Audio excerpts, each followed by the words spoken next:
Welcome to the 16th episode of A Soul Elevated Life. I think I forgot to clean my camera, so sorry, am I coming in a little blurry? So, I have so much to share with you today. There is poetry to be read. There is, I forgot to pull up the poetry. There is a song to be sung. There is money to be spoken about.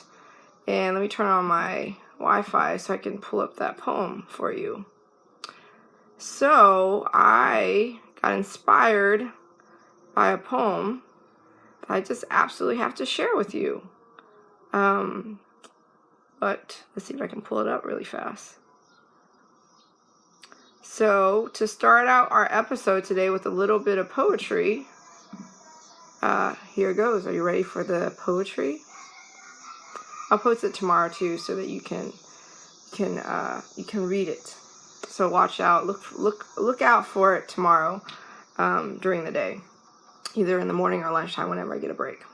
So this one is called "Ode to My Badass Ladies." Are you living a subpar life? Is your stuff not as good as someone else's? Are you playing the comparison game? You have the tools, like the top of the line tools within you. You make the excuses. You drag your feet. You don't cash in what you were meant to do. You are waiting to pull the trigger. You are so close, and you stop yourself. Here we go again. You are so close, and you stop. You talk. You doubt. You fear. You resist. You roll your eyes. You meh, meh, meh, meh, meh, meh, meh, meh, meh, meh, meh. Stop. Stop. Stop it. Move forward.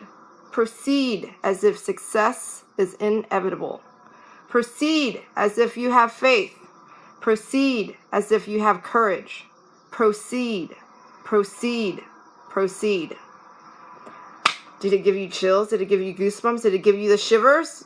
That is a piece of poetry I wrote today for you badass ladies out there, because we're so good about stopping ourselves, right?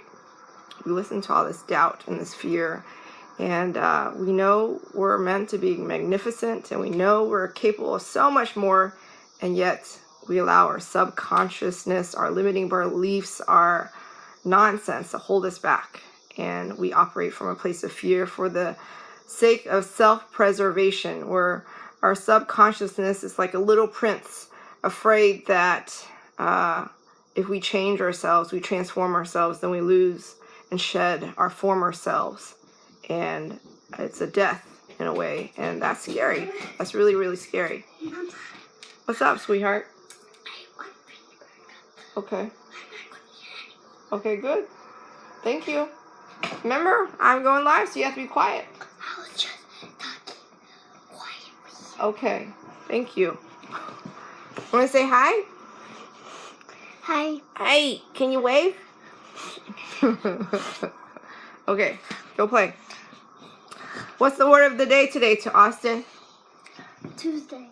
No, not the day of the week. What's the word? Day of the week. Word, the magic word you're learning today. Do you have the Skittles? the? The is the new word he's learning. The, yes. How do you spell the? T-H-E.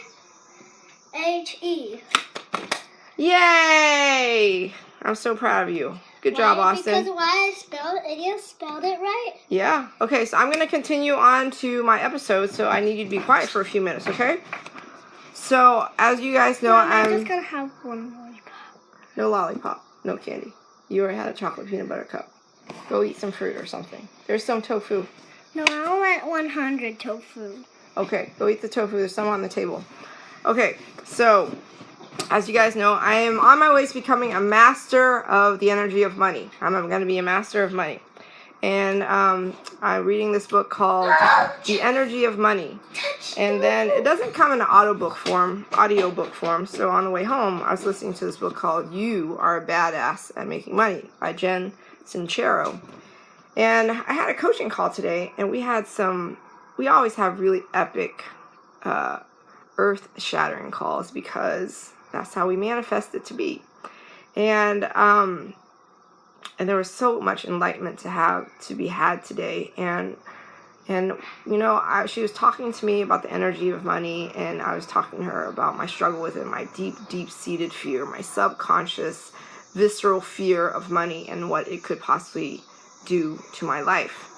And as she was telling me this story, I was just like, you know what, Lauren, money is like, it makes me think of a funny story when I was reading a book about potty training, because I'm about to potty train Ava in 2 weeks, because she's turning 22 months, and that's the magic number for when you potty train a kid. Although she could have been potty trained earlier, because she already started coming to me and let me know when she poops.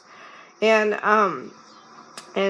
this woman that wrote this book is called Oh Crap, Potty Training by Jamie Glowowski.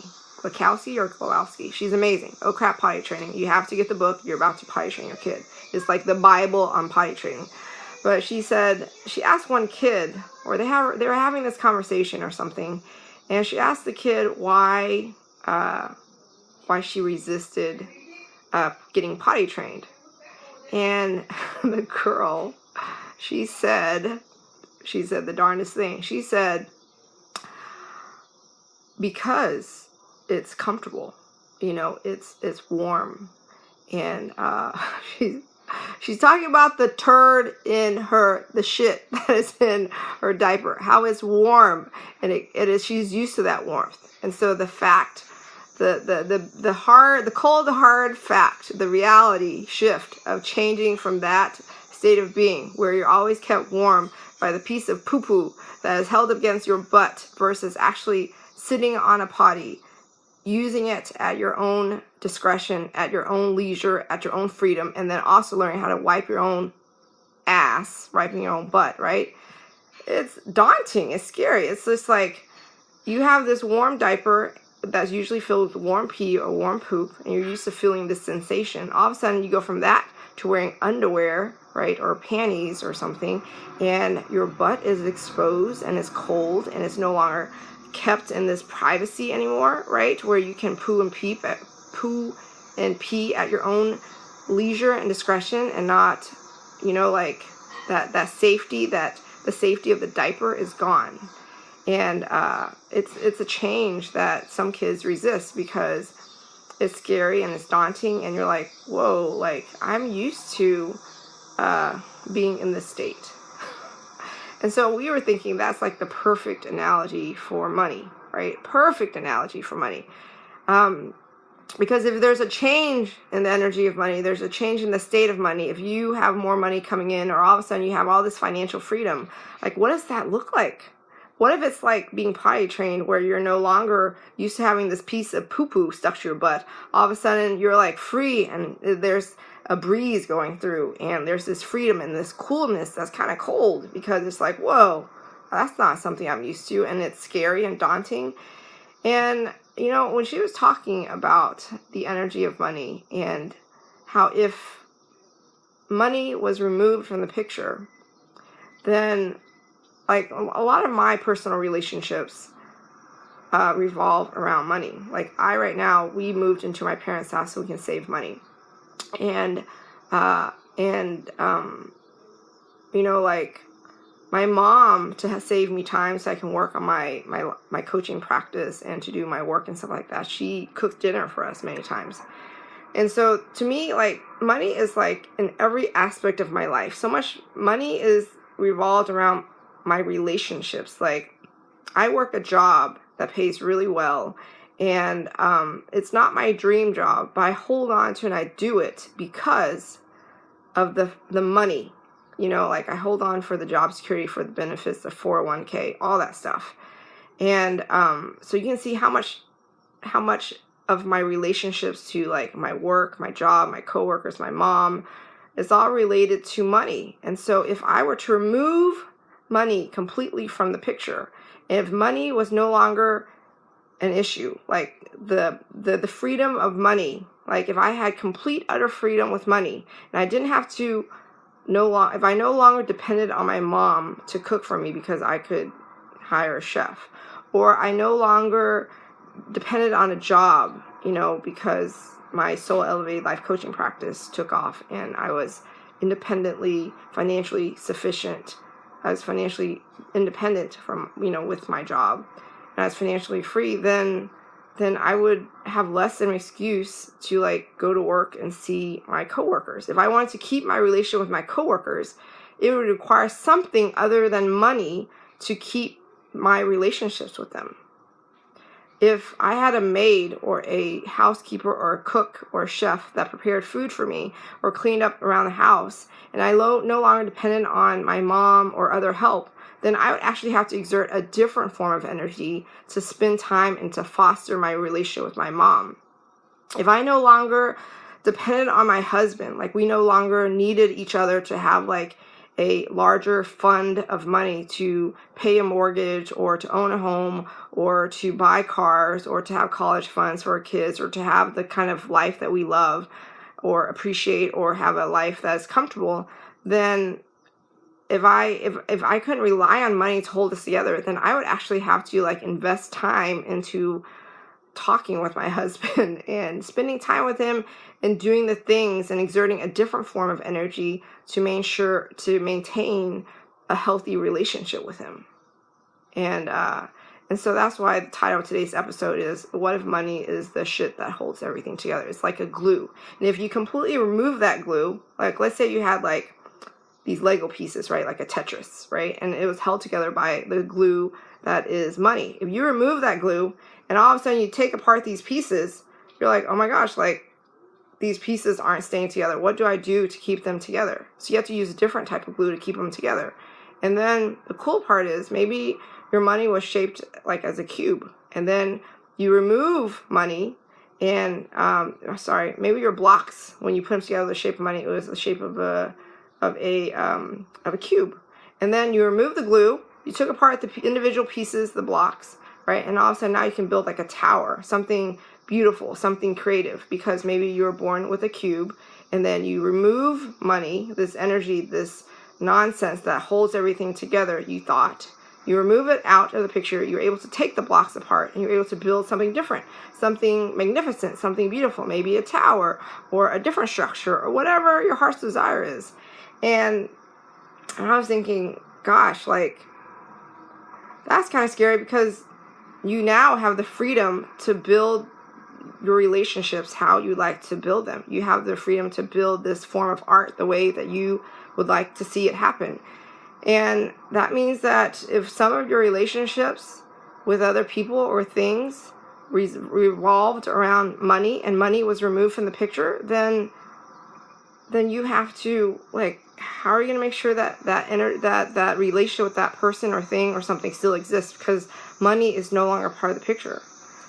And I was thinking, gosh, like, how much